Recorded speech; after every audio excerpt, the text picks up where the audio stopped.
You're looking online at the all-new Excalibur Comics in Shreveport, Louisiana. Comic Hero Show Extra right now.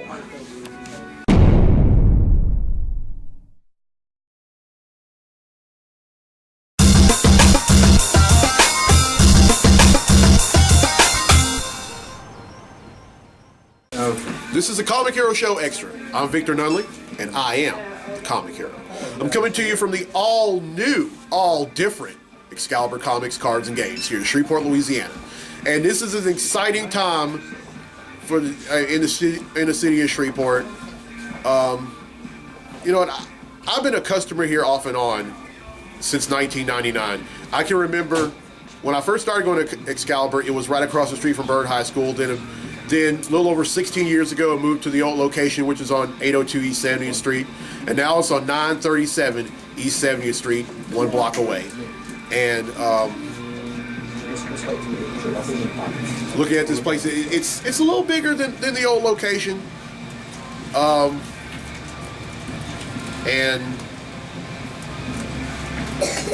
And well, that's all I can say. All right.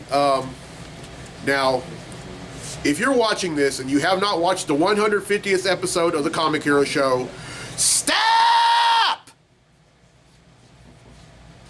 Watch the 150th episode first, then watch this one. Every episode connects. It's all connected, folks. All right. Now, you know that it wouldn't be a regular episode of the Comic Hero Show or a Comic Hero Show Extra if I didn't have the comic books I bought this week extra.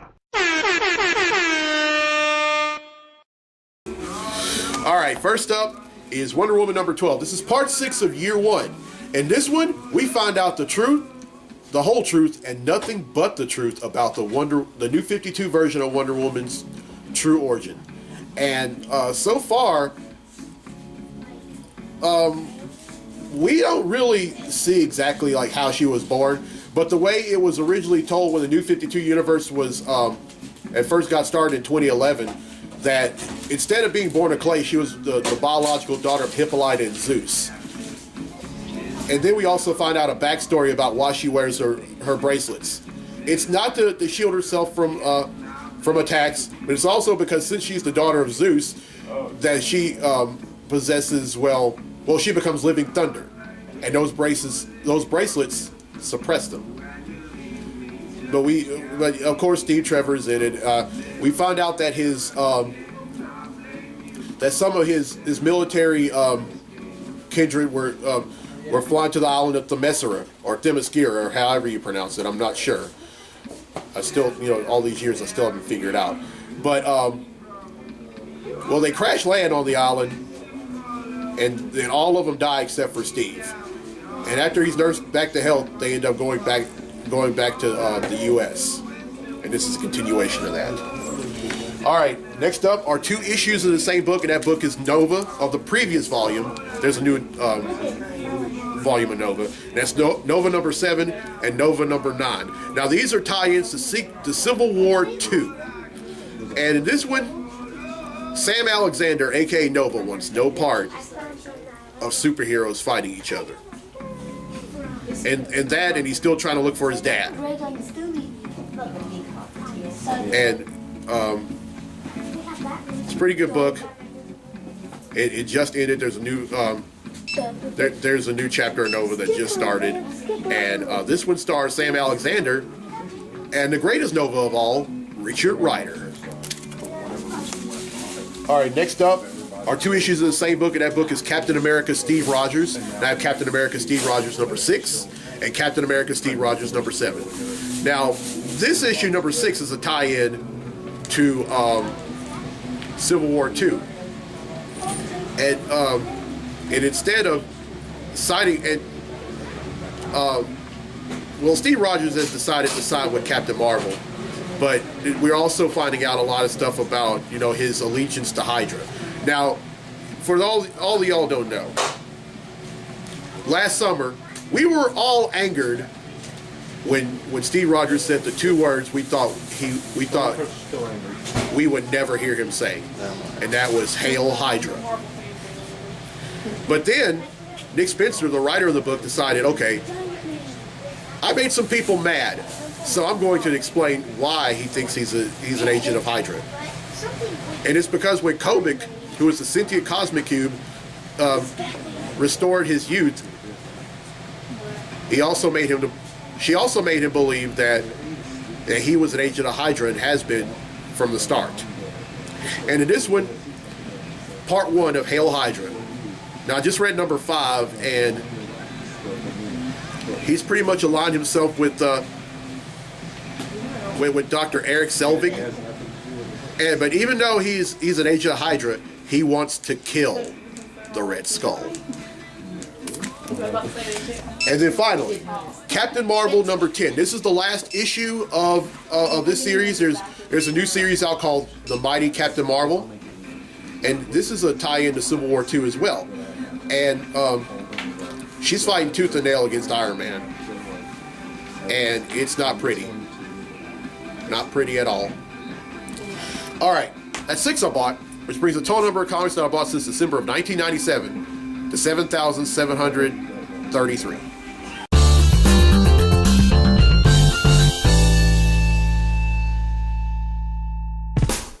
All right, well, I hope you enjoyed this Comic Hero Show Extra.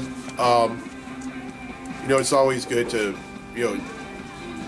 as much as I love Clint's Comics, as much as I love the Twin Cities of Monroe and West Monroe, it's always good to get the it's always good to have the opportunity to go to other comic book stores, whether they be in North Louisiana, whether they be in South Louisiana, or whether they be outside the state. Although I've yet to do a Comic Hero Show Extra or a regular version or a full version of the show outside of Louisiana, but hey, it's coming. I know it is. Excalibur Comics, I believe, was the third store where I've done a regular version of the Comic Hero Show. And other stores that I've done were at BC Comics in Bossier City, Southern Realms Comics and Games, and at Acadiana Comics and Collectibles in Lafayette, Louisiana. Really looking forward to it, because one thing I want to do, I want to go to a whole bunch of comic book stores throughout the country and do at least one episode there. But anyway, if you have watched episode 150 of the Comic Hero Show, and I hope you did, because if you haven't and you're watching this already, shame on you. Here's the question for a free tee for episode 151 of the show. What is the name of the Mill Institute where Batman's villains are all kept? Now, my good friend Eric Evans is actually here, and he answered the question last night. But anyway, everyone who answers correctly will be entered in a drawing for a free tee in next week's episode. Close it in on 8,000 comics, folks. So it just like, I remember when I was closing in on 7,000 back in 2000, at the end of 2015, and I had a number of y'all help me design the Comic Hero tee for me to wear when I hit that milestone. I want to do that again when I hit 8,000. So, and we're going to do it the same way we did it the last time. So stay tuned for that. Oh, it is Mardi Gras season, folks. So have fun, go mad, don't get too drunk, don't eat too much king cake, don't eat too much crawfish. Although the latter two, I'm not as serious about that as I am in drinking. If you're going to drive, don't drink. If you're going to drink, don't drive. But if you're going to eat too much king cake or eat too much crawfish or jambalaya or anything like that, good luck. All right, I'm Victor Nutley. I'm the Comic Hero. I'll see you next week for episode 151. Right back at Clint's Comics. So till then, be safe, be blessed, be a hero.